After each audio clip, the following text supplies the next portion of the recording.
Esta mujer es la madre de la humanidad, la Eva genética de la que todos descendemos. Vivió hace 150.000 años en el este de África, y todos los hombres y mujeres de la Tierra tienen parentesco con ella.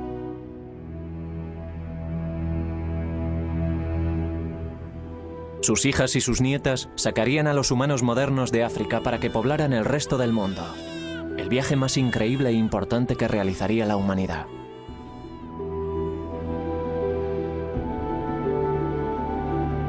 Las huellas genéticas nos proporcionan por primera vez un mapa del itinerario de nuestro viaje. Con él, podemos seguir a las familias de nuestra Eva mientras viajan por un mundo vacío, superan dificultades, se separan y toman caminos distintos para descubrir nuevas tierras. Nos dicen por primera vez quiénes somos y de dónde procedemos. Las preguntas más profundas y que más han inquietado a la humanidad, desde que levantamos la cabeza y miramos a las estrellas.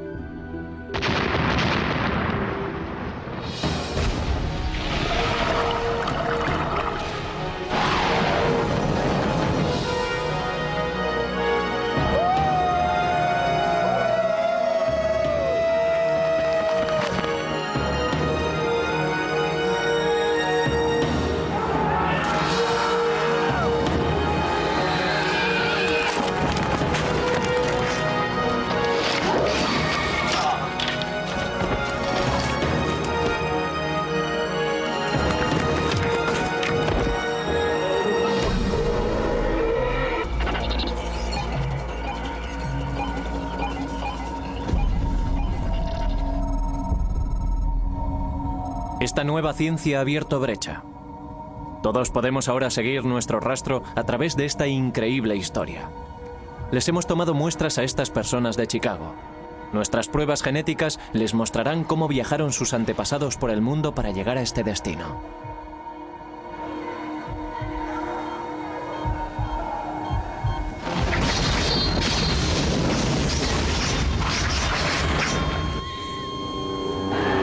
El origen del hombre.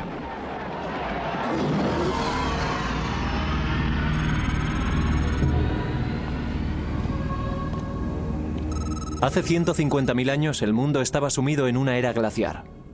Los casquetes polares avanzan. El nivel del mar desciende 120 metros. El norte de África es un inmenso desierto con pequeñas islas de verdor. En esas islas hay pequeños grupos de personas.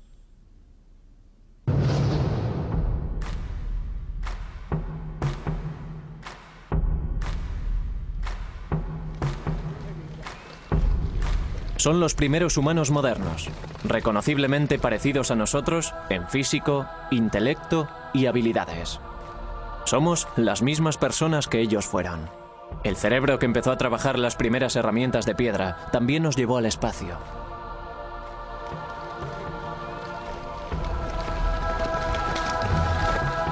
Son cazadores-recolectores que viven en grupos muy diseminados, que todos los años recorren grandes distancias, refugiándose donde pueden, recogiendo semillas y frutas.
Hace 150.000 años la caza era la clave de la supervivencia.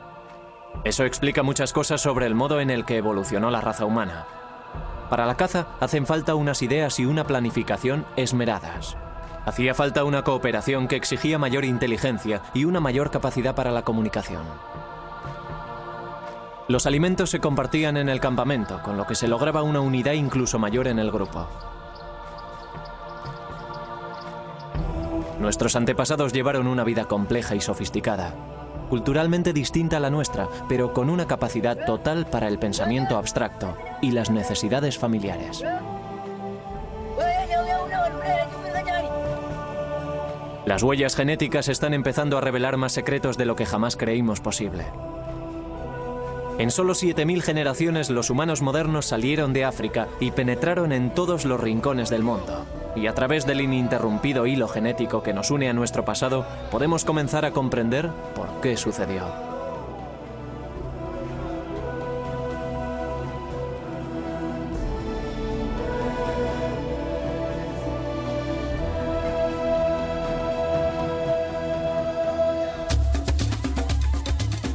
Los arqueólogos pueden contarnos con asombroso detalle cómo vivían los humanos modernos.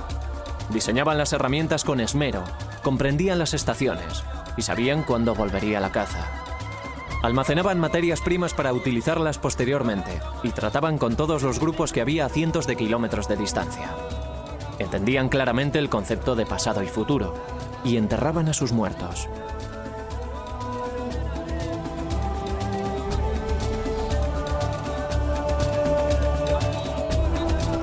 Todo esto lo sabemos por la arqueología, por las piedras y huesos de las excavaciones realizadas en el este de África, continuamente ocupada durante miles de años.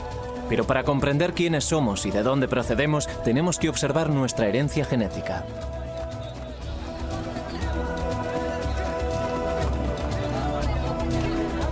La Eva genética. La mujer de la que todos descendemos no era la única mujer viva en aquella época, ni siquiera la más fértil, sino que sus genes mitocondriales fueron los que más éxito tuvieron y los únicos que sobrevivieron.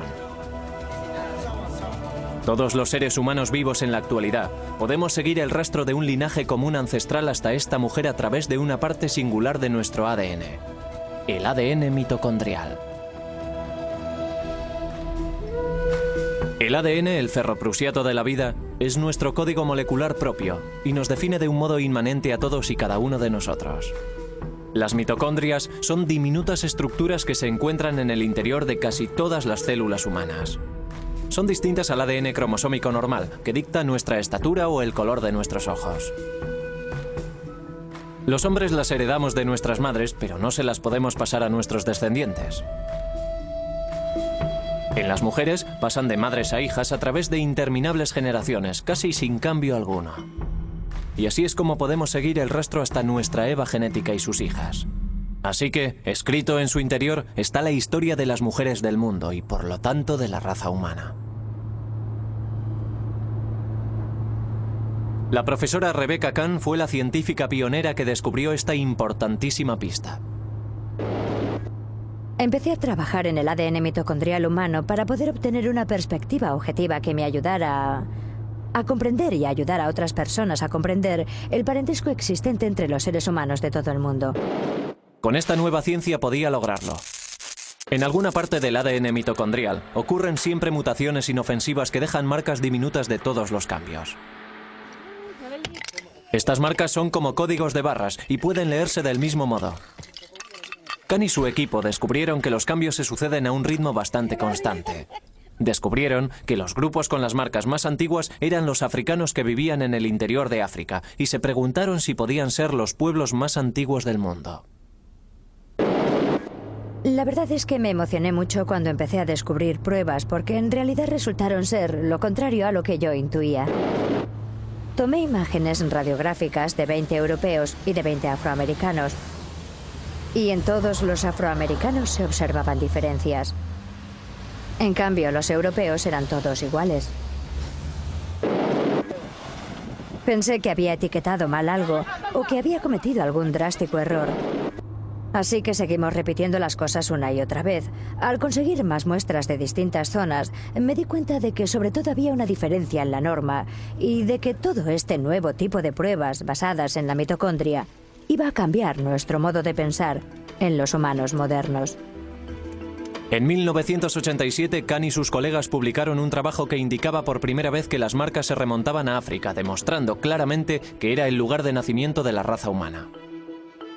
Un hombre de una tribu de Nueva Guinea, un barman parisino, una maestra americana, un labrador de Polinesia. Era improbable que entre ellos existiese un parentesco, pero estaban relacionados a través de una mujer negra que existió hace 150.000 años. Sus descubrimientos causaron sensación. ¿La respuesta de la gente? Bueno, la respuesta de la gente fue asombrosa. El público estaba realmente interesado en ciertos aspectos del tema y también con cierta tendencia a malinterpretar los datos por la terminología utilizada para describir a esa mujer, a la Eva africana. En realidad la gente creía que se referían a la bíblica, a una sola mujer de la Biblia judeocristiana, la mujer de Adán. Su trabajo consiste en reescribir la historia humana. A través de él sabemos que las primeras mutaciones tuvieron lugar en África, hace quizás 150.000 años, y le pertenecen a nuestra Eva genética.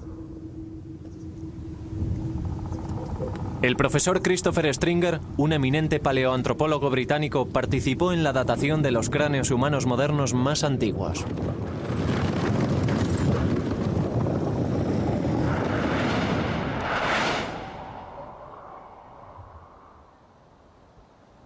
Este cráneo es lo máximo que nos podemos aproximar al aspecto de la cara de la Eva mitocondrial.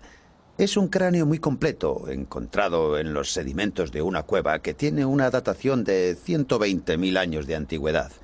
Y aquí podemos ver que es de un humano moderno. El cráneo tiene una bóveda alta y redondeada y la cara está por debajo de la bóveda craneal. Y este es el aspecto que tenía.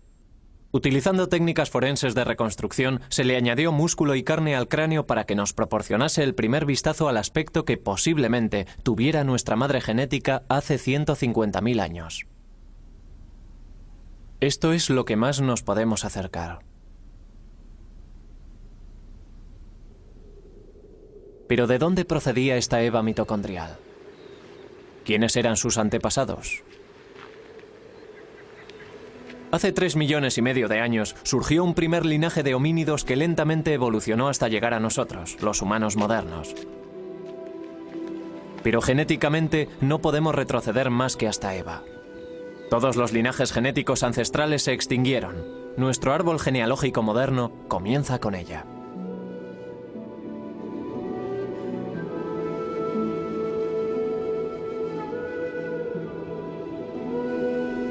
África es el lugar de origen de todas las diversas especies humanas que poblaron este planeta.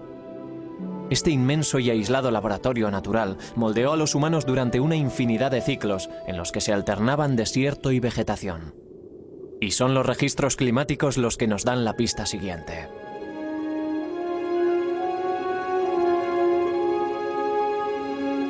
Los humanos modernos emprendieron muchas veces la larga caminata de salida de África, asentándose en distintas partes del viejo mundo, pero no sobrevivieron.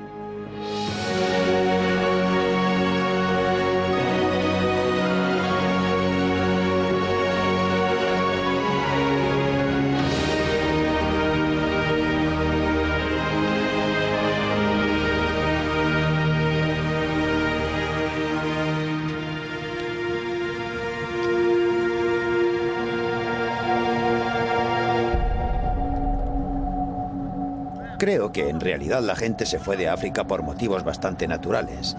Se iban en busca de comida, en busca de recursos, en busca de tierras. No iban en busca de nuevos continentes. Al final sí lo hicieron, pero al principio era solo el proceso natural de moverse y seguir. Quizás a manadas de animales o tal vez fueran los cambios climáticos los que causaron las migraciones del norte de África hacia las regiones colindantes.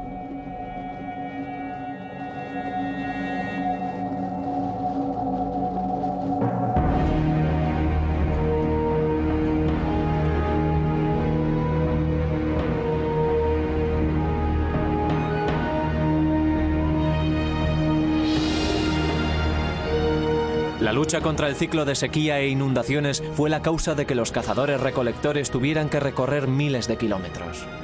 Este grupo, siguiendo a la caza hacia el norte, llegó a Egipto y se adentró en Israel. Pero en el mundo moderno no hay rastro alguno de sus genes.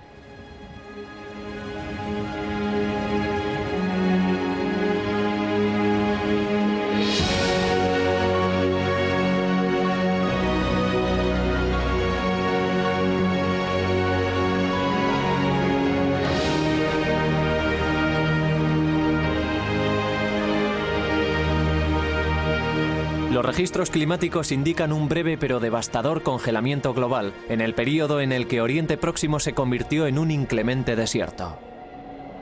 Atrapados en el cuadrante norte del Sáhara, no tenían posibilidad alguna de dar vuelta atrás y muy pocos sitios en los que refugiarse.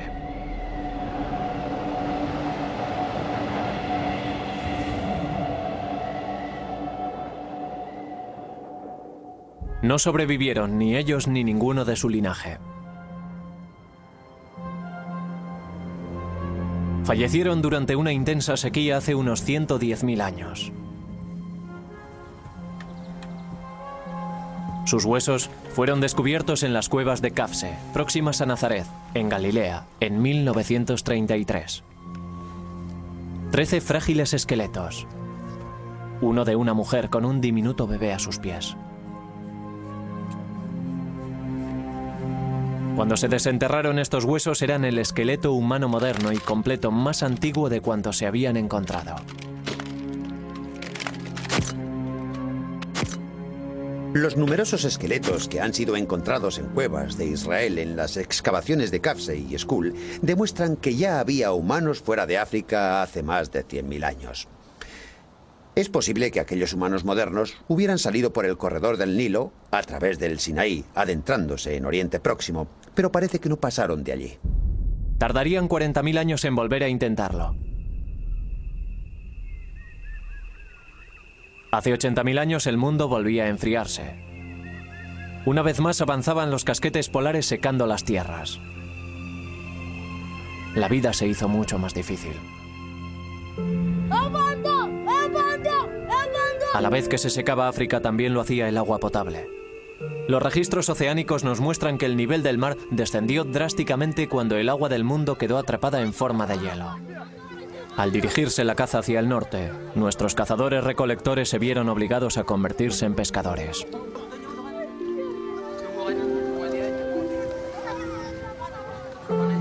Esta es nuestra Eva, nuestra nueva familia.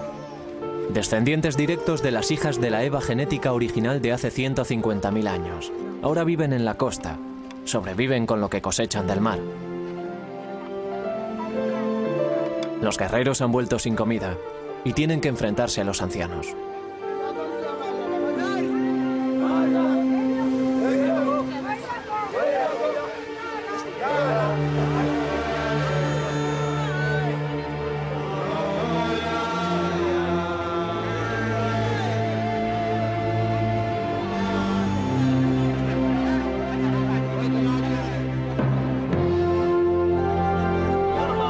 Nuestra supervivencia ha estado siempre a merced del clima. Cuando los tiempos eran buenos podíamos llegar más lejos. Un radio mayor significaba más comida.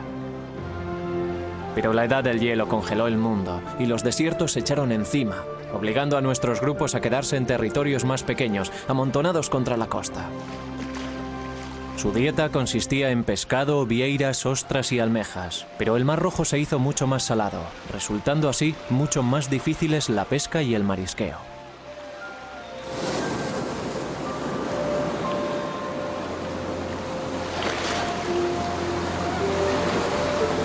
Hasta hace poco, había muy pocas pruebas de que nuestros antepasados hubiesen ocupado las zonas costeras del este de África o de que hubiesen explotado los recursos marinos cerca del litoral.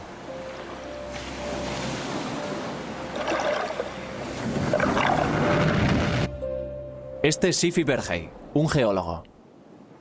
En 1999 formó parte de una expedición internacional que buscaba pruebas de la ocupación de Eritrea por parte de seres humanos modernos. En el Golfo de Zula, en el Mar Rojo, se encontraron con el extraordinario descubrimiento de herramientas de piedra incrustadas en un antiguo arrecife de corales fosilizados. La datación le dio al arrecife 125.000 años de antigüedad. Este es el primer bar de ostras conocido del mundo, con una longitud de 6,5 kilómetros y unos 15 metros por encima del actual nivel del mar. Es la prueba más antigua de marisqueo en cualquier lugar del mundo. Enterrados en él hay herramientas humanas junto con conchas fosilizadas de ostras, almejas y vieiras. Nos proporciona una prueba clarísima de que nuestros antepasados explotaban el mar. Esta es la unidad en la que entre los distintos estratos hay una capa en la base de grandes conchas, de ostras y moluscos, y es bastante horizontal.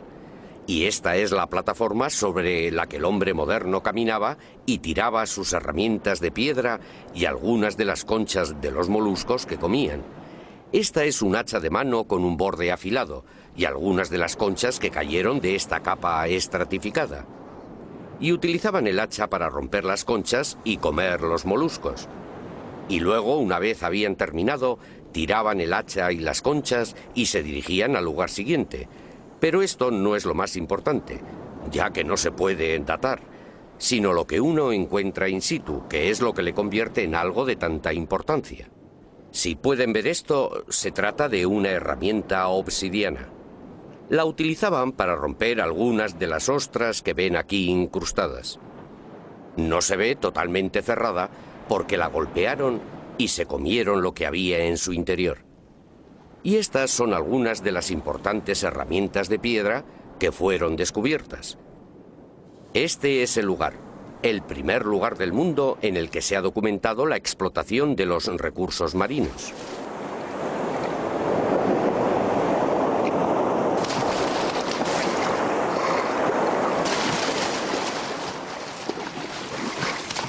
Los restos de estas conchas son además una pista vital sobre los motivos por los que nuestros antepasados realizaron la larga travesía para salir de África. Con una dieta constante de alimentos marinos es posible que hubiesen sobrevivido más niños, pero su creciente número haría que la demanda de alimentos fuese aún más irremediable. Los campamentos como este acogerían solo a unos centenares. En un momento dado, solo había 10.000 humanos modernos vivos en todo el mundo. Éramos una especie en peligro de extinción, como lo son hoy los grandes simios.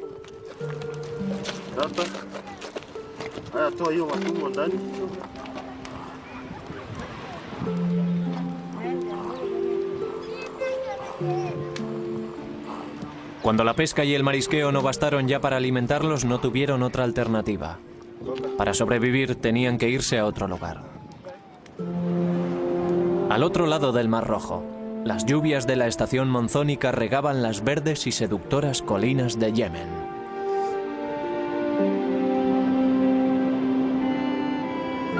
Los científicos siempre pensaron que nuestros antepasados habían migrado de África muchas veces, grupo tras grupo, y se cree que siempre fueron hacia el norte, vía Egipto y el Israel moderno. Pero el rastro del ADN nos cuenta una historia distinta. El profesor Steven Oppenheimer es una de las autoridades más prominentes en investigaciones genéticas sobre el seguimiento del ADN. Trabajando conjuntamente con el árbol genético y los ciclos climáticos prehistóricos, fue el primero en tener la extraordinaria idea de que nuestros antepasados salieron de África por una única ruta del sur. Esta playa está en la vertiente occidental del Mar Rojo, en el lado africano. Al otro lado podemos ver las colinas de Yemen. Creo que fue por aquí por donde cruzaron nuestros antepasados durante la primera etapa de su viaje hacia el resto del mundo. Los pescadores de la localidad conocen estos estrechos por el nombre de Puertas de la Desgracia, por las feroces y terribles corrientes que los atraviesan. Pero hace 80.000 años el nivel del mar estaba 45 metros más abajo. Como resultado, aparecieron varias islas y arrecifes que permitieron que nuestros antepasados cruzaran hasta Yemen como si fueran estriberones. El hombre, o los primates a él emparentados, tenía que salir de África finalmente. Pero los cambios climáticos determinaron el momento y la ruta.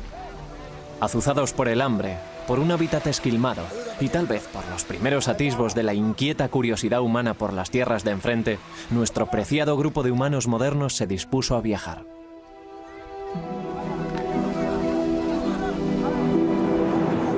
Hay dos rutas de salida de África, por el norte del Mar Rojo a través del Istmo de Suez y adentrándose en Oriente Próximo, y la del sur por las Puertas de la Desgracia, adentrándose en Yemen y siguiendo por la costa sur de Arabia hasta la India. Ambas rutas son posibles. Es posible que para llegar al norte nuestros antepasados tuviesen que cruzar el desierto del Sáhara, y en aquellos tiempos era todavía más seco que en la actualidad. Aquí en el sur lo único que tenían que hacer era cruzar este estrecho tramo de agua. Solo hay 16 kilómetros hasta Yemen. Así que esta era una región a la que podían venir con confianza. Creo que esta playa jugó un papel muy importante en la historia humana, ya que creo que este es el lugar por el que nuestros antepasados cruzaron desde África a Yemen, dando el primer paso de su viaje hacia el resto del mundo. Y este es el único lugar por el que podían salir con éxito de África.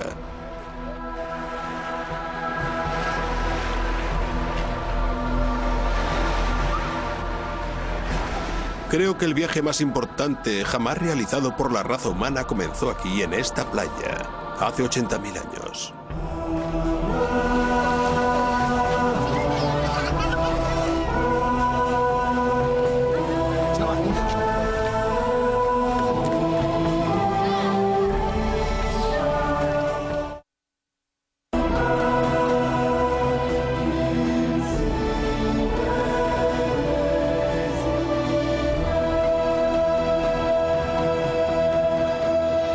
Un pequeño grupo de gente, un éxodo, el acontecimiento más importante para la población del mundo. No se trata de una simple y penosa caminata por los bancos de arena, sino de una lucha épica para sobrevivir, no solo para ellos, sino para el resto de la humanidad.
Aquellos que sobrevivieron a la travesía, los que no sucumbieron a los peligros de las puertas de la desgracia, llegaron a una tierra virgen.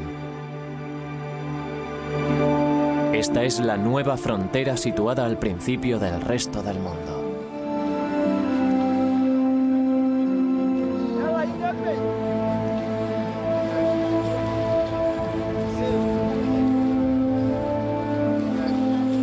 Las playas de Yemen estaban en la orilla de un mundo casi vacío. Nuestro grupo estaba formado por los primeros humanos modernos, los primeros de su especie en salir de África, en sobrevivir en este lugar en aquel momento. El grupo se encontraba solo en la orilla del Nuevo Mundo. Al llegar a Yemen, la vida debió ser un poco mejor para el grupo de migrantes. Para empezar, el marisqueo en el Golfo de Adén tenía que ser mucho mejor que en el Mar Rojo. Al contrario de las resecas y saladas playas que habían abandonado, Yemen era verde y fértil, con abundante agua dulce, caza y sombreados oasis. Un refugio seguro para que se asentase en él una familia. Es probable que fuera un grupo pequeño, tal vez con un máximo de unas 250 personas. Estarían diseminadas en unidades familiares de 5 a 20 individuos, pero colaborando con los otros grupos de la población. Cualquier número inferior a 200 hubiera sido inviable. No habrían podido superar las epidemias ni la hambruna. Sabemos que Eva y sus hijas se encontraban entre los supervivientes, ya que de ellas descendemos todos los humanos del mundo fuera de África. La nueva ciencia de seguimiento ha abierto brecha. Al utilizar este único e ininterrumpido linaje genético mitocondrial, los científicos construyeron un extenso árbol genealógico señalando las marcas con precisión, organizándolas por períodos y lugares, y en él se ve que una vez fuera de África, nuestros antepasados se dividieron en grupos, yendo algunos en dirección norte y oeste y otros en dirección este y sur. Una vez hubieron abandonado África y Yemen, tomaron caminos distintos para no volver a verse nunca.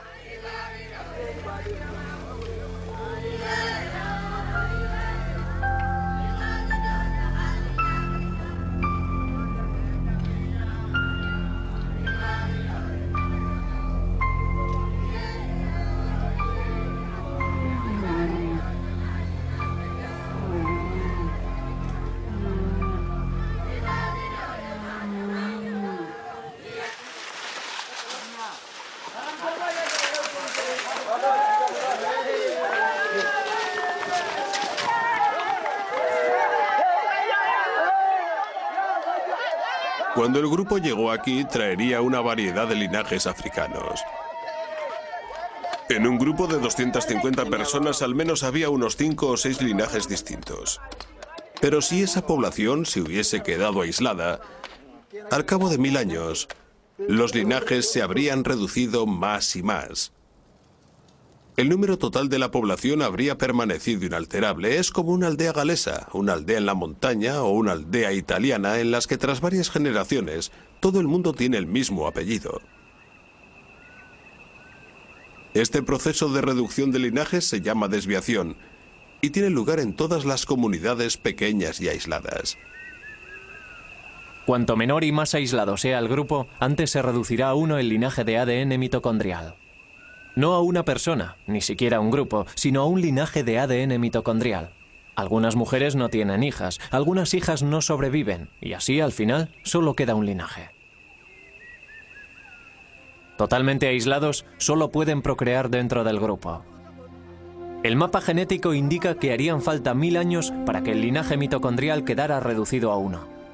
Un linaje genético compartido por todas las personas no africanas en todos los sitios y durante toda la historia.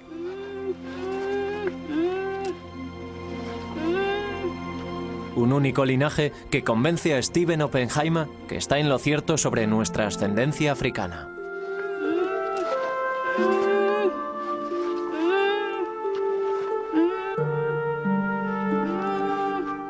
Creo que las implicaciones de un solo éxodo de África son enormes. Para empezar está la simple observación de que australianos, papúes, nativos del sudeste de Asia, chinos, nativos americanos, europeos e indios descienden todos del mismo pequeño grupo.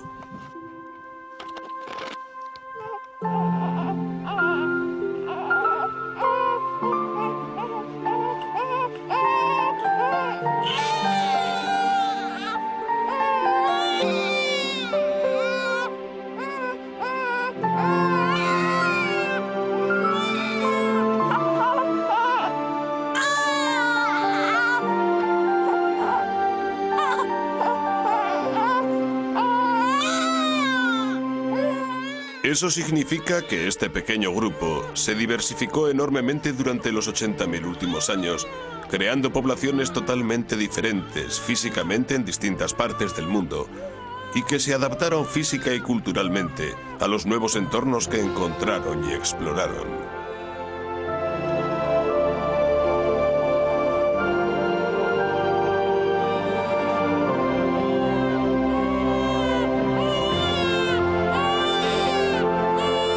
Al salir de África por el Golfo de Adén, las familias se quedaron donde estaban, esperando el próximo cambio climático que les permitiría desplazarse. Sus descendientes serían los pueblos de Oriente Próximo, que se extenderían hacia Europa 40.000 años después, fundando las vibrantes y cosmopolitas ciudades que hoy conocemos.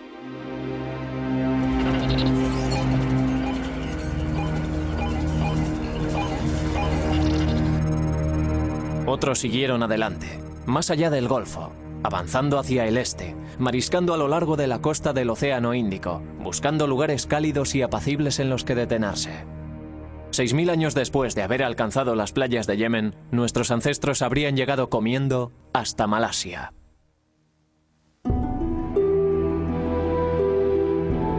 A 10.000 kilómetros de África, nuestra familia se encuentra en las profundidades de las selvas lluviosas del sudeste asiático. Estos son los descendientes de Eva, cazando en las junglas de Malasia, deambulando en pequeñas bandas, quedándose en un lugar el tiempo suficiente para recolectar la cosecha silvestre y después seguir adelante. Sus cuerpos empiezan a adaptarse a las condiciones de las selvas lluviosas. Al alejarse del ardiente sol africano, su piel se vuelve más clara y su estatura se reduce por la falta de carne. Al igual que los cazadores-recolectores de las junglas de hoy en día, se alimentan de pescado, ratas, ardillas y lagartos, de la caza que hay en la bóveda vegetal y de frutas y raíces. Se disfrazan y se camuflan para armonizar con el follaje e imitan gritos de animales para engañar a sus presas.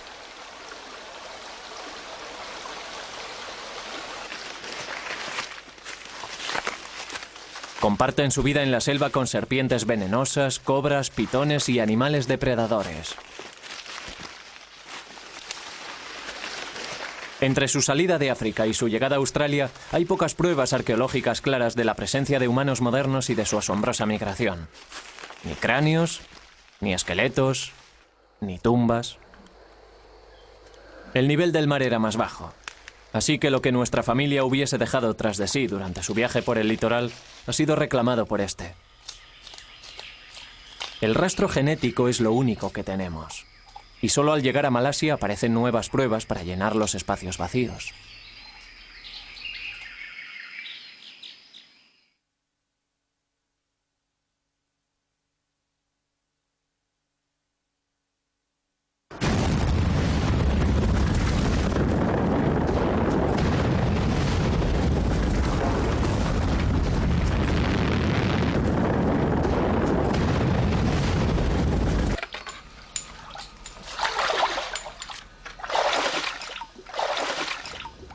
La gran erupción de Toba, que tuvo lugar en Sumatra hace 74.000 años, fue la mayor explosión de los 2 últimos millones de años.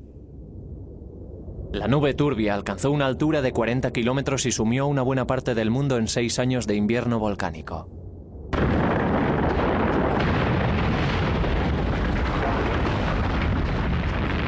El norte de Malasia, India y Oriente Próximo fueron cubiertos por un mortífero sudario de espesa ceniza volcánica.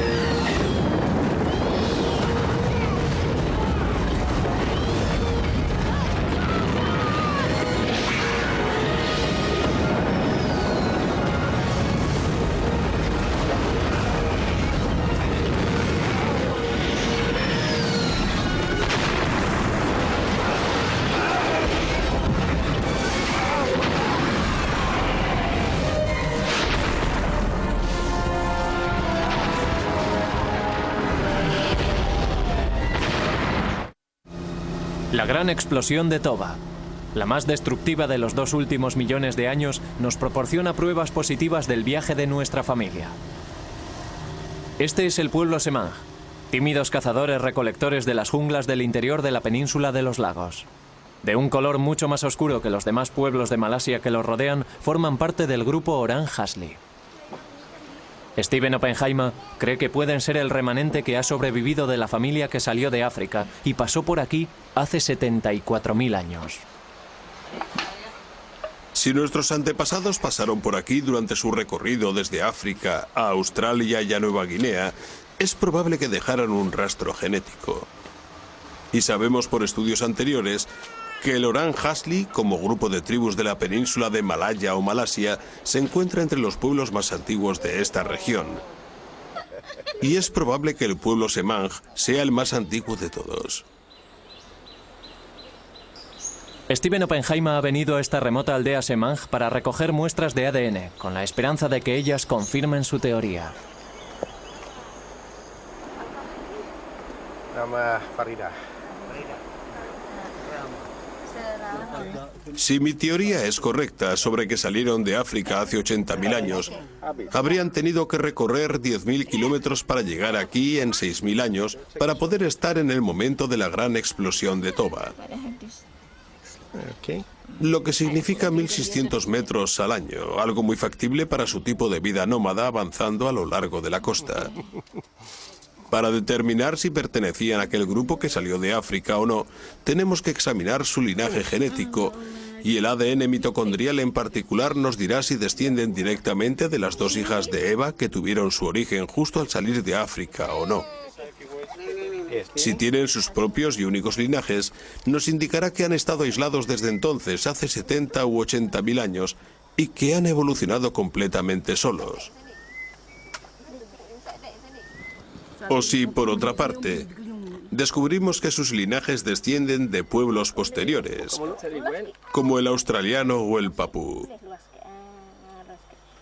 De nuevo, nuestro seguimiento genético nos ayudará a saber si es o no es ese el caso. El análisis genético puede demostrar que los Semán son una raza antigua, pero no nos puede decir con exactitud cuándo llegaron aquí. Tenemos que buscar otras pruebas para darle validez a esta teoría. Estas toscas herramientas fueron encontradas en un valle boscoso llamado Kota Tampan, cerca de Penang. En zonas contiguas hay yacimientos con el mismo tipo de herramientas. Lo que hace que estas sean particularmente interesantes es que están incrustadas en una capa de ceniza de Toba, con una datación de 74.000 años de antigüedad. La profesora Suraina Nayik estaba buscando el antiguo cauce de un río cuando se encontró con el yacimiento de Kota Tampan. Lo que había encontrado la profesora Nayik era un taller de herramientas de piedra al que se le pudo hacer una datación exacta de 74.000 años de antigüedad.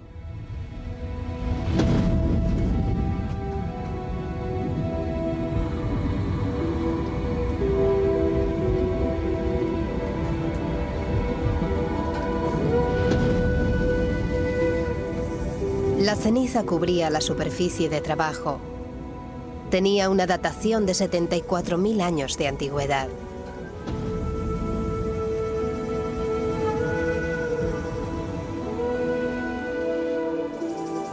Esto es un martillo de piedra que utilizaban, y ya ven que resulta muy cómodo asirlo con la mano. Y este es el canto que utilizaban. Esto es un hacha. Y es de un tipo de hachas que, digamos, abundan mucho en Asia y en el sudeste asiático. Lo que buscaban era el ángulo del borde. El ángulo del borde tenía que ser apropiado y el borde tenía que ser agudo. Esto se utilizaba para trabajos pesados. Es pesada, tiene un borde afilado y probablemente la empleasen para talar árboles. Nayik estaba convencida de que las dejaron allí unos hombres modernos. Kota Tampan también nos reveló a unos hombres que tenían una mente compleja. Toda su tecnología nos revela una mente racional, sistemática y organizada. La mente del Homo sapiens.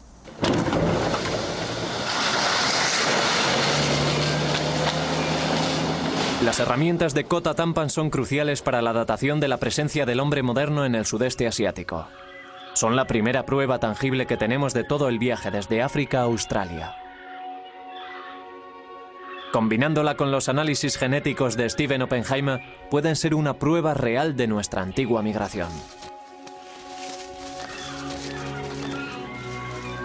Ya que encontró la prueba que necesita.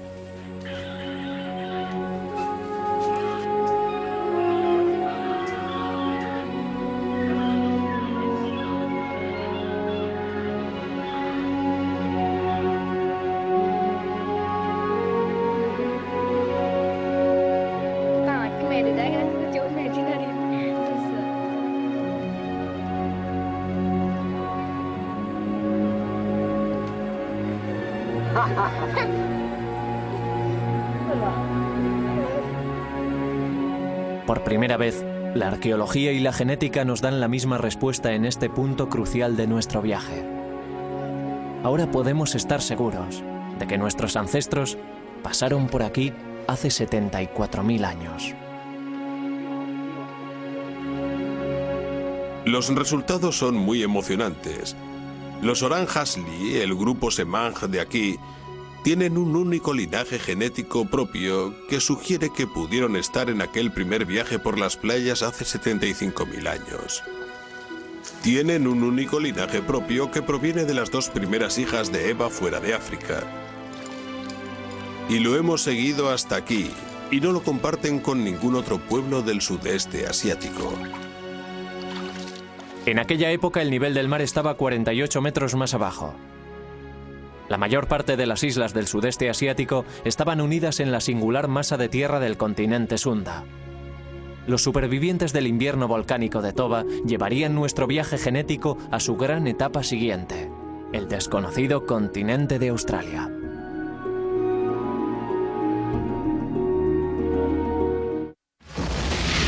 ...160 kilómetros de aguas infestadas de tiburones los separaban de la nueva tierra.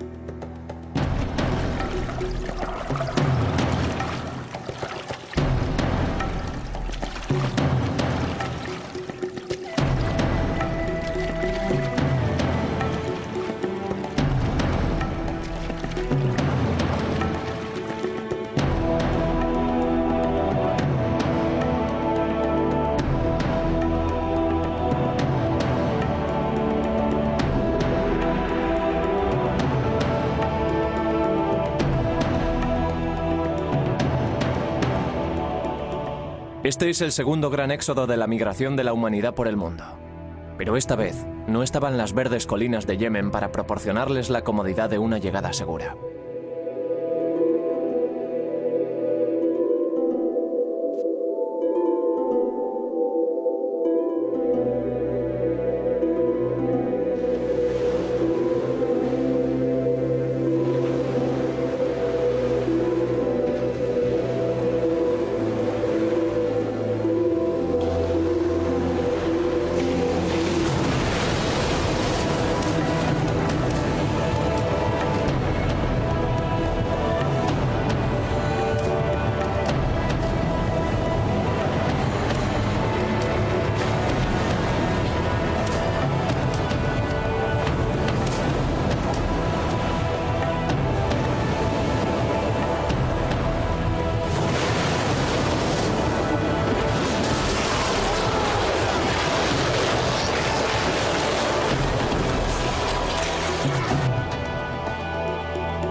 ¿Por qué lo arriesgaron todo en una aventura tan peligrosa sin saber siquiera si al final encontrarían tierra?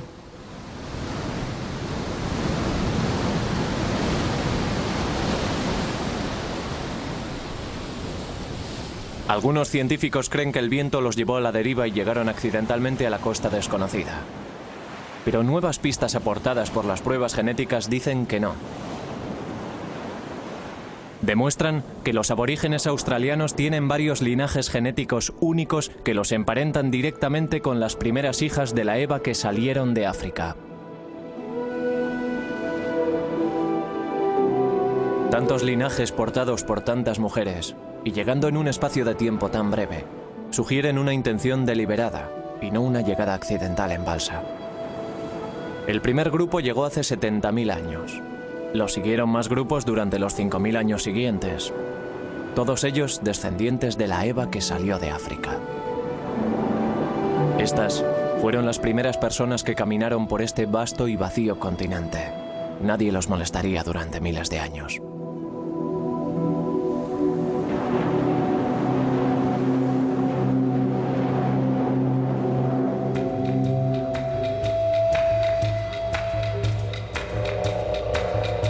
La Australia en la que se adentraron era el hogar de animales gigantescos, megafauna. Canguros de 3 metros de estatura y tortugas tan grandes como coches. Uno era el Geniornis, un ave gigantesca incapaz de volar.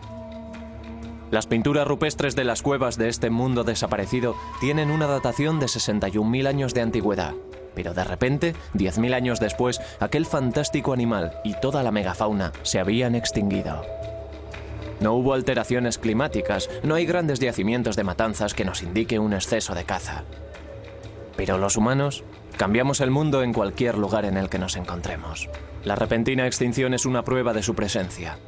Parece probable que nuestros antepasados destruyeran el ojoso hábitat con fuego, y los animales de tamaño mayor que se alimentaban de plantas simplemente murieron.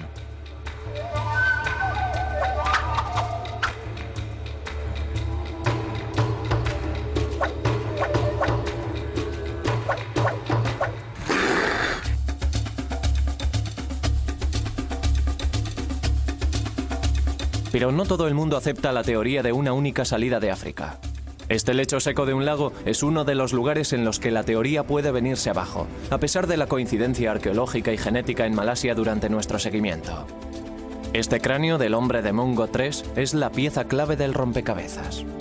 Cuando lo encontraron, la datación de la tierra que lo envolvía fue de 62.000 años de antigüedad. Cuando se analizó el ADN de los huesos, su ADN, algo que causó sensación, no coincidió con ningún otro de cualquier parte del mundo.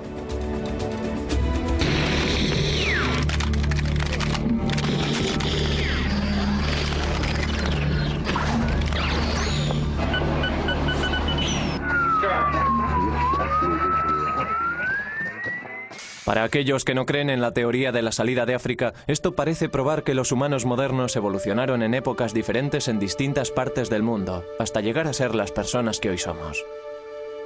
Pero otros científicos, como el profesor Chris Stringer, tienen dudas.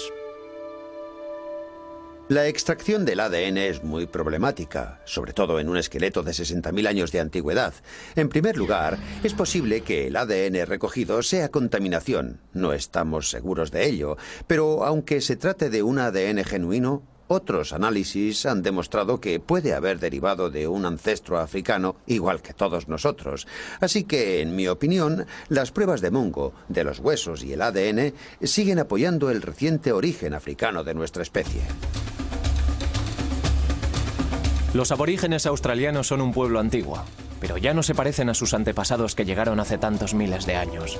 Sus cuerpos se han adaptado, reteniendo algunas de las características necesarias para sobrevivir como cazadores-recolectores en el duro entorno del desierto. Bajo la piel, somos todos muy parecidos. Nuestro ADN muestra que descendemos de una combinación genética muy pequeña.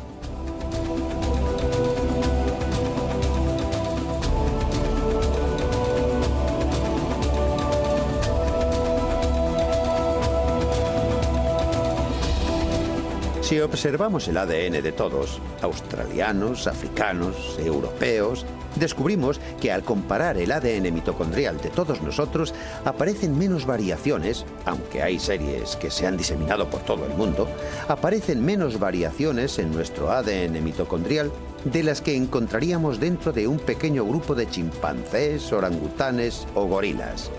En esos simios aparecen más variaciones, incluso en grupos pequeños, que en toda la raza humana. Pero si todas las personas del mundo descendemos de una combinación tan pequeña de genes, ¿por qué tenemos un aspecto tan diferente? La selección natural y la adaptación al entorno son los factores más importantes. La selección sexual es crucial. El clima impone la forma corporal. Cuanto más frío sea el entorno, más bajos y rechonchos nos volvemos para mantener el calor. La estatura varía en proporción a la dieta. Los asiáticos se volvieron más bajos cuando el arroz se convirtió en su alimento principal en sustitución a la carne. Y ahora que la carne vuelve a su dieta, su estatura vuelve a aumentar. Nadie sabe por qué los asiáticos tienen pliegues epicántricos en los párpados. ¿Pueden haberse desarrollado como protección contra el frío? O quizás sea ese el tipo. Los tienen la mayoría de los fetos. El color es la diferencia más obvia e impactante. Eso también forma parte de nuestra herencia genética. Mila Jablonski, una eminente científica que observa la evolución del color de la piel, estaba trabajando en la importancia del ácido fólico en el desarrollo fetal, cuando se encontró, por casualidad, con la respuesta. Comencé mis investigaciones en la evolución del color de la piel tras preparar una disertación para una clase hace más de 10 años. Fue muy interesante. Durante los preparativos para la clase me di cuenta de que se sabía muy poco sobre la evolución del color de la piel y que lo poco que se sabía no era muy convincente. Mientras preparaba aquella disertación, descubrí un interesante documento que indicaba que existía una importante e interesante relación entre las radiaciones ultravioleta y una biomolécula muy importante llamada folate. El ácido fólico es crucial para el desarrollo embrionario y el exceso de radiación ultravioleta del Sol lo destruye. Por lo que nuestros antepasados del África tropical tenían que ser oscuros para propiciar su supervivencia, pero la falta de radiación ultravioleta impide la formación de la vitamina D, lo que causa raquitis y puede ser mortal. Así que cuando migraron hacia el sombrío norte, tuvieron que volverse más pálidos para sobrevivir. Mila ha descubierto una sencilla ecuación evolucionista. Si observamos la pigmentación de la piel entre los pueblos indígenas actuales, vemos que hay gente muy oscura en las regiones ecuatoriales de alta exposición al sol y gente significativamente más clara según avanzamos hacia los polos. Y resulta que la melanina, la protección natural contra el sol, es un filtro fenomenal para las radiaciones ultravioleta. En cierto modo es demasiado bueno.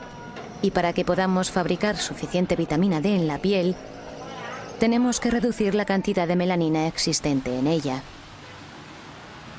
Y por ello lo que vemos en el curso de la historia de nuestra especie, al pasar de zonas de alta radiación ultravioleta a zonas de baja radiación ultravioleta, es que nuestra piel ha perdido pigmentación paulatinamente.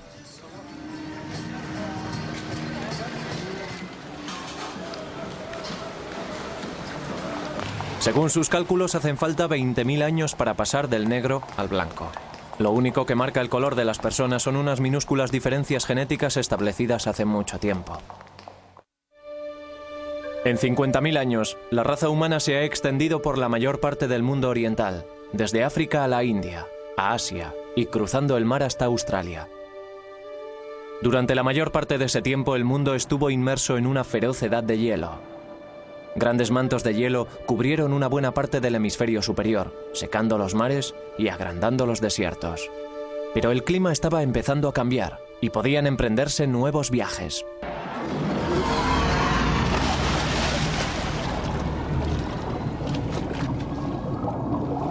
Durante la épica migración a lo largo de las playas desde África a Australia, nuestra familia fue dejando tras sí colonias que realizaron nuevos viajes por su cuenta.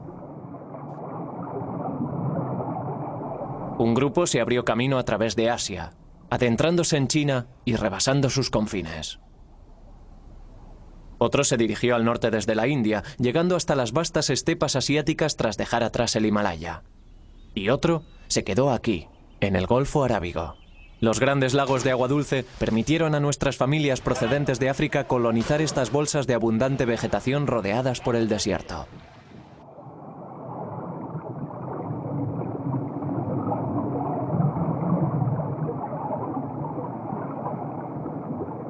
Esta zona estuvo ocupada continuamente durante 30.000 años. Sus huesos y artefactos quedaron sumergidos al ascender el nivel del mar.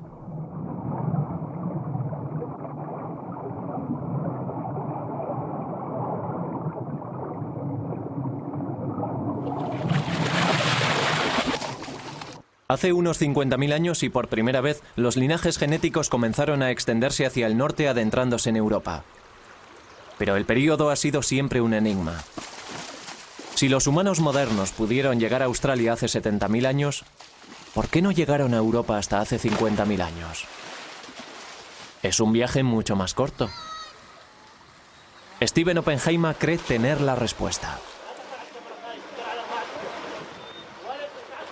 Creo que la respuesta es que se vieron obstaculizados. No pudieron llegar a Oriente Próximo, a Israel y al Líbano porque en medio había un gran desierto. El desierto formado por el de Arabia Saudita y el de Siria. Y hasta hace 50.000 años era absolutamente infranqueable.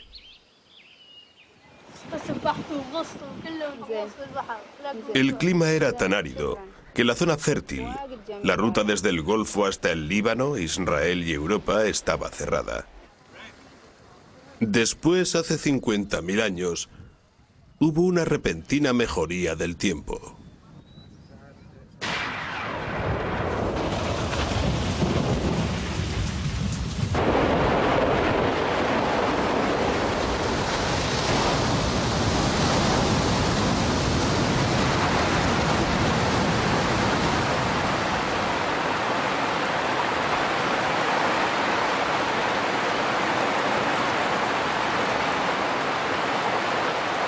Después de siglos en los que predominó el desierto, llegaron las lluvias.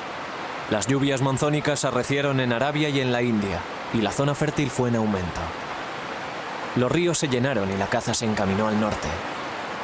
Nuestras familias y nuestros linajes genéticos fueron tras ella.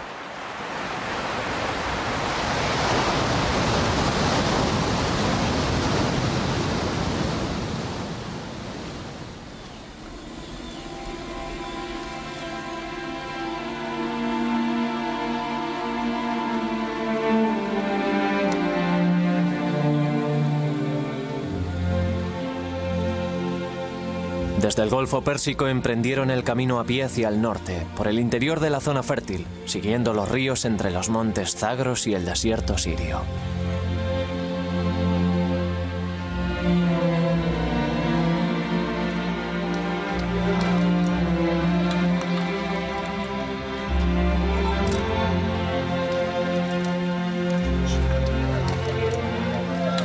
La idea de que los europeos llegaron por el norte de África está muy firmemente afincada, pero las pruebas de Stephen Oppenheimer no la apoyan.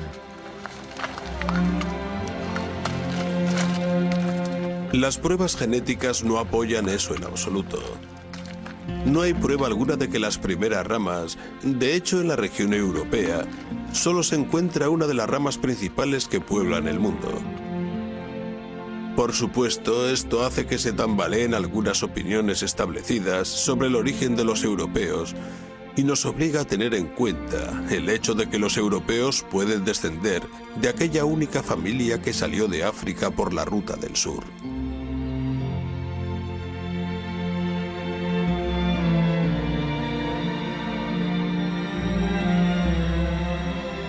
Esta nueva prueba genética reescribirá la prehistoria europea.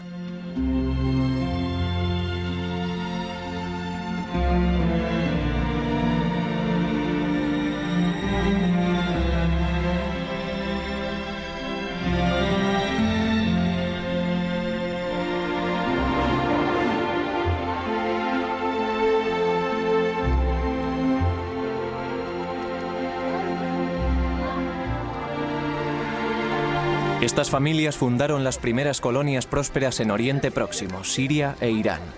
La tierra que se encuentra entre los ríos Tigris y Éufrates, dos grandes ríos que fluyen de las tierras altas de Turquía, en el norte hasta el Golfo.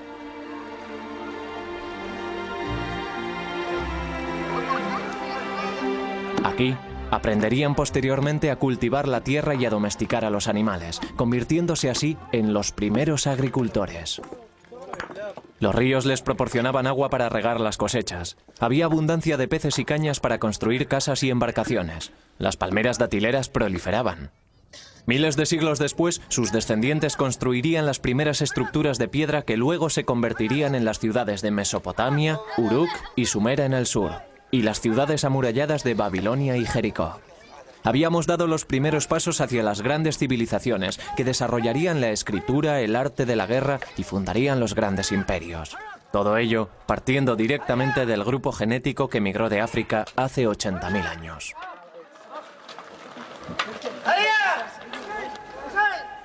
Durante este tiempo hubo también una explosión de nueva tecnología. Las herramientas de piedra y las lanzas que manufacturaban los humanos modernos se volvieron incluso más ligeras y efectivas. Los montes Zagros estaban llenos de caza, y la buena caza da estabilidad. Al mismo tiempo comienzan a establecer la ubicación simbólica de campos de enterramiento en lugares sagrados, cuyo valor para la comunidad ayuda a crear y a definir una sensación de territorio duradero.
En una localidad del Líbano se ha descubierto la sepultura de un niño de 12 años, con una datación de 44.000 años de antigüedad.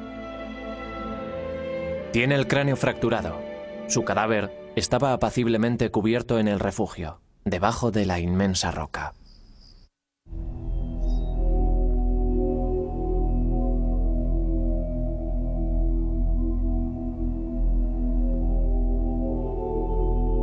Desde estos puntos las familias se dispersaron rápidamente por el Mediterráneo, al sur a lo largo de la costa de Siria hasta el norte de África, al norte a través de Turquía, atravesando los Balcanes y adentrándose en Europa.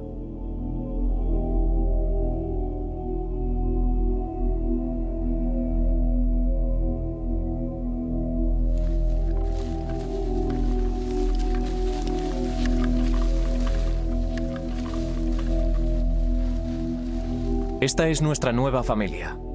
Descendientes directos de los árabes de las ciénagas del Golfo, penetrando en los desconocidos territorios de Alemania. Pero la tierra en la que se adentran no está vacía. Otros estuvieron allí antes que ellos. Los neandertales han sido dueños de Europa durante más de 250.000 años. En 1856, en el Valle de Neander, en Alemania, unos canteros estaban extrayendo lodo de un lugar que acababan de volar, cuando descubrieron unas costillas, parte de una pelvis y huesos de los brazos y los hombros de un animal grande parecido a un ser humano, y pensaron que era el esqueleto de un oso. Posteriormente, los científicos creyeron que se trataba de un antiguo salvaje del norte que había aterrado a los ejércitos romanos. El profesor Chris Stringer es un experto en neandertales y su mundo. Estas personas fueron conocidas como neandertales. Se convirtieron en el centro de un debate sobre la evolución humana, sobre si era posible que aquellas personas fueran nuestros antepasados o si representaban una extraña derivación de la evolución humana. Aquí tengo un cráneo más completo que el que encontraron en el Valle de Neander, en Alemania. Este fue hallado a principios del siglo pasado en Francia y nos muestra muy bien el aspecto de la cara y la cabeza de los neandertales. Hay un marcado arco superciliar por encima de las cuencas de los ojos. La cara es muy alargada y tiene una enorme nariz. No hay mentón en la mandíbula inferior. Y ahora pensamos que es posible que los neandertales estuvieran adaptados al frío. Evolucionaron en Europa durante miles de años en condiciones más frías que las actuales. Y eso les modeló el físico. Eran bajos y rechonchos, de constitución muy fuerte. Y esta nariz podía ser parte de un mecanismo para inhalar aire frío y seco.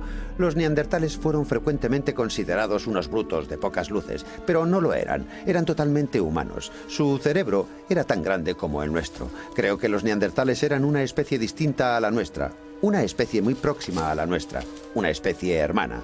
Una especie con la que compartíamos antepasados hace solo medio millón de años, tal vez. Así que, en ese sentido, los neandertales eran totalmente humanos. Estaban 10 veces más próximos a nosotros que los chimpancés.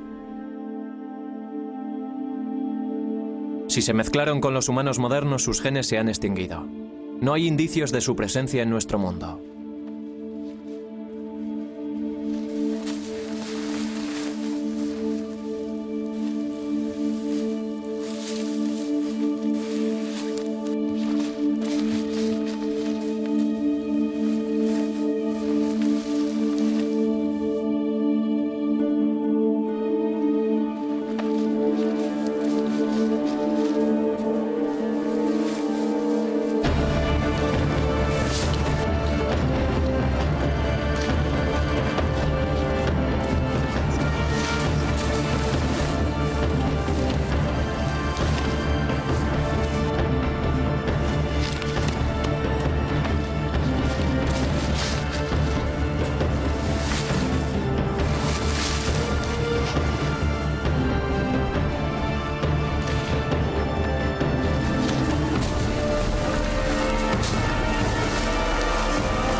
Al cabo de 10.000 años, los neandertales estaban ya extinguidos.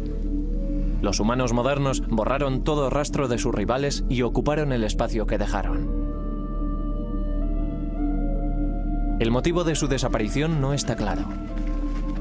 Vivieron al lado del hombre moderno durante miles de años, pero es probable que al final los neandertales no pudieran adaptarse lo bastante rápidamente al nuevo mundo y a sus nuevos e ingeniosos rivales.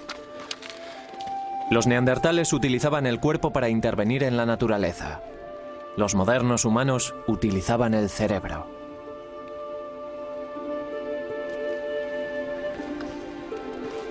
Al espacio vacío acudieron oleadas de humanos modernos, de Oriente Próximo y Rusia, extendiéndose por toda Europa. Los científicos creen que estas oleadas descendían de 4 linajes de ADN mitocondrial, 4 nietas de la Eva que salió de África. Llegaron entre 45.000 y 10.000 años atrás. El europeo más moderno puede seguir su linaje hasta ellos.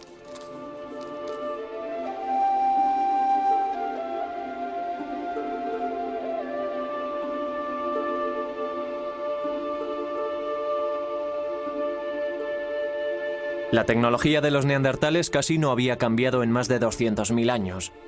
Tan pronto llegaron los humanos modernos, apareció de repente una gran variedad de herramientas diferentes, así como ornamentos. Los arqueólogos consideran estos ornamentos como una marca definitoria de los humanos modernos y el primer interés por los ornamentos en 5 millones de años de evolución. Aquí tengo un ejemplo. El diente agujereado de un tejón de la cabaña de Ken debió de ser parte de un collar que alguien llevaba. Y aquí un objeto muy extraño. Ni siquiera estamos seguros de lo que es. Puede ser la representación de un búho o un gato. Y aquí una de las estatuillas más famosas de la República Checa, hecha de barro cocido hace unos 27.000 años, de un lugar llamado Donli Bestonice. Una hermosa obra de arte.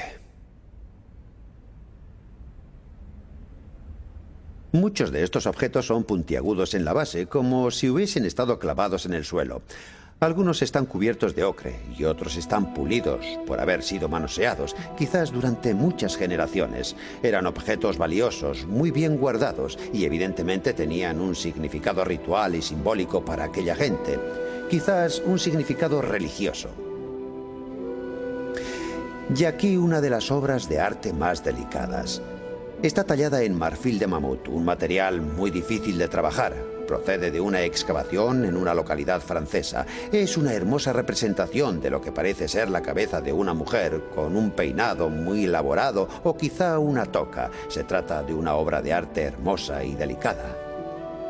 Es muy difícil deducir por estas piezas si se trata de representaciones de personas reales o si están idealizadas de alguna manera para reflejar una especie de belleza ideal. En algunos casos creo que el detalle es suficiente para sugerir que están basadas en personas reales. Otra cosa que encontramos en la llegada de estos humanos modernos a Europa son vestigios de ropa. He aquí una de las pruebas más directas. El hecho de tener aquí una aguja de hueso. Así que estas personas cosían telas, cosían pieles, y hay pruebas de que incluso tejían telas. Se trata de otro nivel de complejidad, que les habría dado mayores posibilidades de adaptación climática, por ejemplo, y por supuesto muchas más oportunidades de expresarse personalmente para que con el tiempo se desarrollaran cosas como la moda. Y esto también lo vemos en el interior de las sepulturas, personas que han sido enterradas con ropas y que en algunos casos están cubiertas con miles de abalorios hechos de marfil de mamut. Y cada uno de esos abalorios representó horas y horas de trabajo, así que aquí tenemos pruebas de una vida verdaderamente rica y compleja que no hallamos en los neandertales.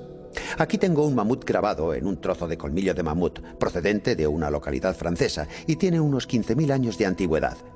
Pero estas personas, estos primeros humanos modernos, los Cro-Magnon, no solo grababan en trozos de huesos y colmillos, también esculpían y tallaban, hacían modelos de arcilla y, por supuesto, pintaban las paredes de sus cuevas, y este arte data de hace al menos 35.000 años.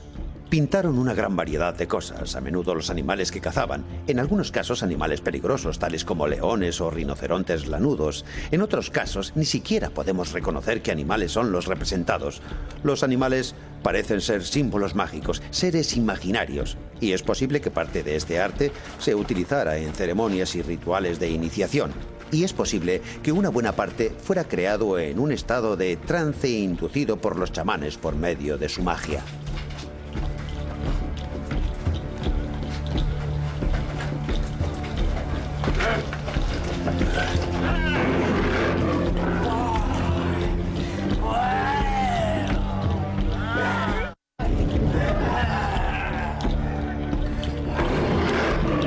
Los humanos modernos hemos llegado tan lejos como podíamos llegar en el continente europeo.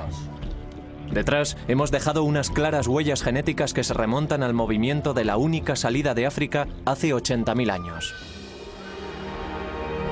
El mundo volvía a enfriarse. Al comenzar la nueva edad de hielo, los humanos modernos encontraban un lugar en el que asentarse. A 16.000 kilómetros de distancia al otro lado del globo, y 6.000 años después comenzaría la invasión de un nuevo mundo. Nuestro linaje genético se ha extendido ya en todas direcciones a partir de una raíz salida de África, y la última frontera de América nos hace ir ahora caminando hacia el norte desde la India, el sudeste de Asia y China. Y hacia el este desde las estepas mongoles de Siberia, convergiendo en el estrecho de Bering, la frágil lengua de tierra que une Asia con América.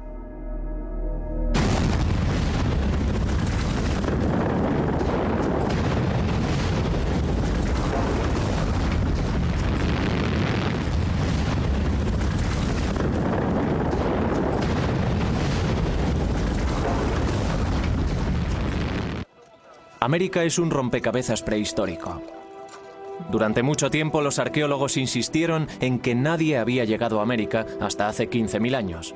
Pero la nueva información conseguida por el seguimiento genético del ADN dice que nuestros antepasados cruzaron el estrecho de Bering entre 25.000 y 20.000 años atrás. Este es el último de los grandes viajes para poblar el mundo. Y todos los linajes genéticos nos llevan a una meta. Estos son los primeros americanos.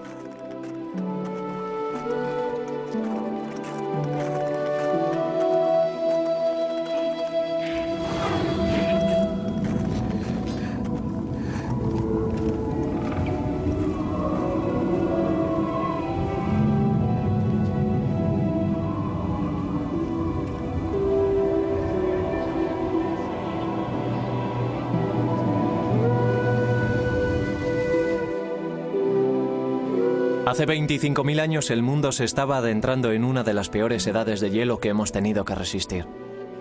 En algunos lugares, el hielo tenía un espesor de 5 kilómetros.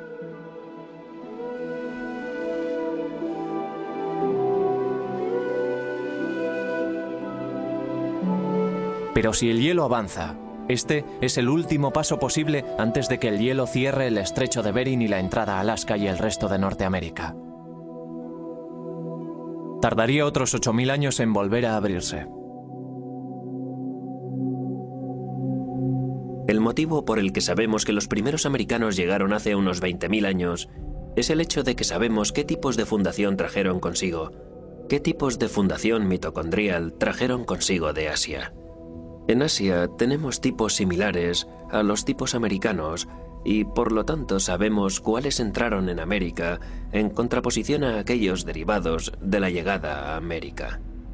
Como promedio, los fundadores han acumulado una mutación en América, y como sabemos que el ratio de mutación de nuestro sistema genético, la mitocondria, es de una mutación cada 20.000 años, sabemos que los tipos de fundación han estado evolucionando en América durante 20.000 años, y que debe de haber sido entonces cuando llegaron. En Norteamérica, el gran manto de hielo laurentiano cubrió las llanuras centrales destruyendo todo lo que encontró a su paso y obligando a nuestros emigrantes a descender por la costa oeste hasta Sudamérica. Según retrocedía el hielo, se fueron extendiendo por la tierra liberada. Hay pruebas de un asentamiento en un refugio pétreo, en el río Ohio, en Pensilvania, llamado Meadowcroft. Meadowcroft es muy importante para la historia americana porque tiene una datación de 16.000 años de antigüedad y es por lo tanto uno de los primeros asentamientos americanos acreditados por las autoridades. Y casa estupendamente con nuestros cálculos genéticos, ya que tuvieron que llegar varios miles de años antes para poder llegar a Meadowcroft. El Dr. James Adebayo dirigió al equipo de científicos que excavó el refugio.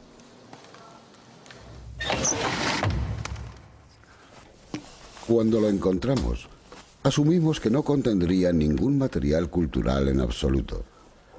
Pero resulta que había una variedad de artefactos y otros indicios de presencia humana varios miles de años antes del periodo máximo calculado para la llegada de seres humanos al Nuevo Mundo. Esparcidos por esta superficie y por otras superficies de ocupación más profundas, en estos hogares y a su alrededor, hay una serie de artefactos entre los más notables, de los cuales se encuentran fragmentos de pedernal como este, y los instrumentos cortantes hechos con el pedernal. Lo que es único en estas piezas es que no solo no son manufacturados en su mayor parte por los grupos de indios del Paleolítico en las Américas, sino que tienen un notable parecido con los instrumentos cortantes de pedernal del norte de China, que tienen unos 28 o 29.000 años de antigüedad. De hecho, copias de este material podrían mezclarse con las colecciones del norte de China y no podrían distinguirse unas de otras. Lo que nos sugieren las pruebas de Meadowcroft, junto con los datos que están surgiendo de una serie de excavaciones en otros puntos de Norteamérica, es que no hubo una sola migración de seres humanos al Nuevo Mundo, como se postuló recientemente durante las 2 últimas décadas, sino una serie de pulsaciones o emanaciones. Así que ahora se han establecido múltiples entradas como patrón para la migración americana. Estos primeros colonos portaban muchos linajes genéticos diferentes. Procedían de Siberia, China, Asia Central, de Malasia incluso, y de Japón. En 1996, el esqueleto conocido como el hombre de Kennewick fue descubierto cerca del río Columbia, en el estado de Washington. Cuando se lo llevaron a Gene Shatters, el antropólogo forense creyó al principio que se trataba de los restos de un pionero del siglo XIX. Se quedó asombrado cuando la datación con carbono 14 reveló que tenía 9.500 años de antigüedad. Era el esqueleto más antiguo jamás encontrado en Norteamérica. Pero lo que realmente intrigaba a Shatters era que, a pesar de su antigüedad, el hombre de Kennewick no se parecía a los nativos americanos modernos. Su cráneo era caucásico, no mongoloide, y la reconstrucción de su cara mostraba una clara similitud con los Ainus que vivían en el norte de Japón. El hombre de Kennewick era un individuo extremadamente golpeado. Tenía múltiples costillas rotas, tenía una herida en el brazo izquierdo, otra en el cráneo, tenía artritis en el cuello, en las rodillas y en los codos. Había llevado una vida muy agitada. Pero lo más distintivo que había en él, la herida más interesante desde el punto de vista forense, es que tenía una punta de lanza incrustada en la pelvis. De hecho, eso fue lo que nos llevó a hacer una datación de los huesos. Lo único que se ve es una pequeña ventana ovoide a cada lado del hueso, pero al hacerle un escanograma podemos ver que hay una hoja serrada de 5 centímetros de largo por 2,5 de ancho ahí incrustada.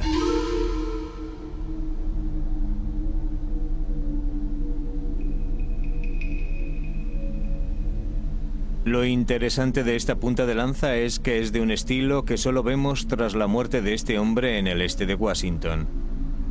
Podemos ver ese estilo descendiendo por la costa de Columbia Británica para terminar en Washington, entre unos 10.000 a 9.000 años atrás, datados con radiocarbono.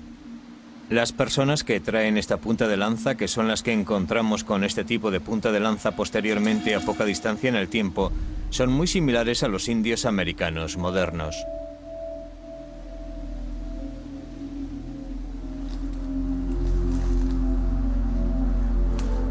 Los cráneos de los indios americanos podrían perderse fácilmente entre una multitud.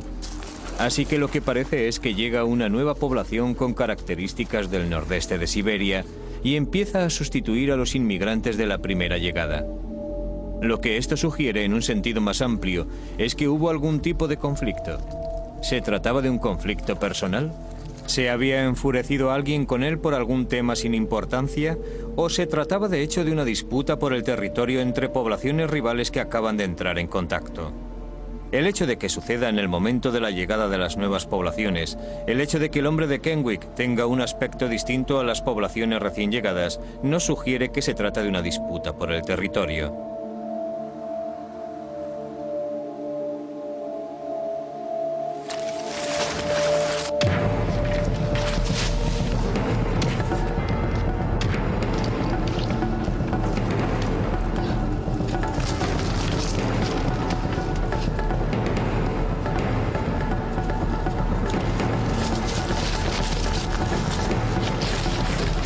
Por el ángulo de entrada, por la velocidad de entrada, está bastante claro que la lanza iba hacia él directamente y que pudo verla llegar.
El profesor Shatters cree que el hombre de Kenwick falleció por hipotermia y ahogamiento. Desde la muerte del hombre de Kenwick, las poblaciones de humanos modernos han pasado de miles a millones. Hemos avanzado de cazadores-recolectores primitivos a agricultores y comerciantes, a habitar en pueblos y ciudades, y de dominios tribales a imperios.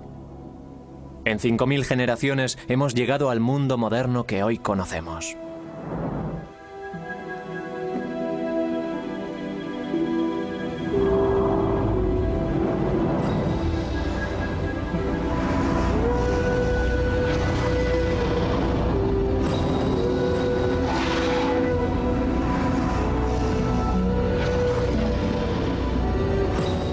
Desde la década de los 80 se han tomado muestras de ADN a miles de personas de todas partes del mundo. Desde Alaska a Nueva Zelanda. Desde los inuit a los islandeses. Analizándolas, los científicos pueden buscar similitudes entre los códigos personales y ver qué pueblos son los más emparentados. Todos los individuos pueden comprobar su ADN mitocondrial y conocer las rutas que sus antepasados siguieron en su viaje alrededor del mundo. Desde África a todos los rincones del mundo.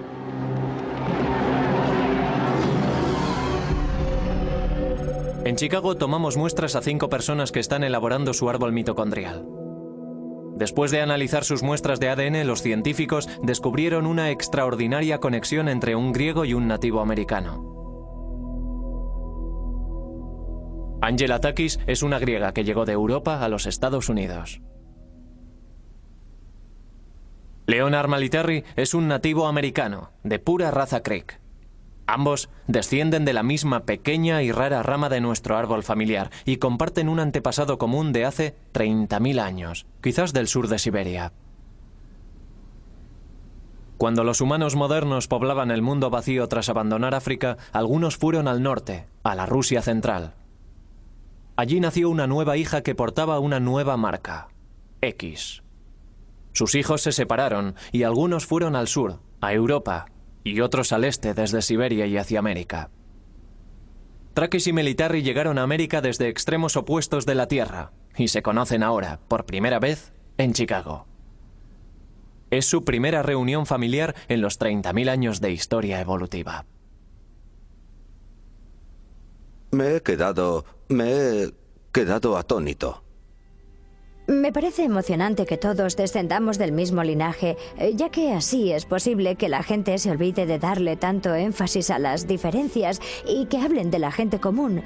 Tal vez eso ayude a que las personas sean más tolerantes y también más amables, y quizás eso progrese. Y puede que sea algo más relevante que solo la ciencia. Y puede que tal vez la humanidad en general pueda... Bueno, creo que hoy ya es muy relevante.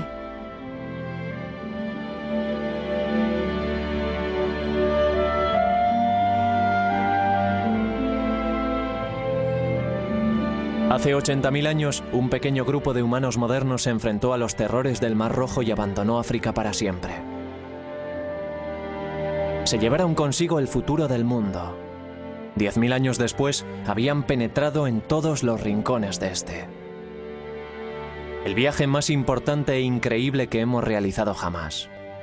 Por primera vez sabemos quiénes son. Sabemos de dónde procedemos. Sabemos que somos las mismas personas que nuestros inquietos e inquisitivos antepasados. Pero hemos llegado al final de nuestra migración. Nos quedan tierras vacías a las que acudir. La ciencia nos dice que una cadena ininterrumpida nos une a nuestro pasado, y entre nosotros. Todos compartimos la misma herencia genética de nuestra antepasada Eva. Quizás sea ese el mensaje más importante que debamos llevar al futuro.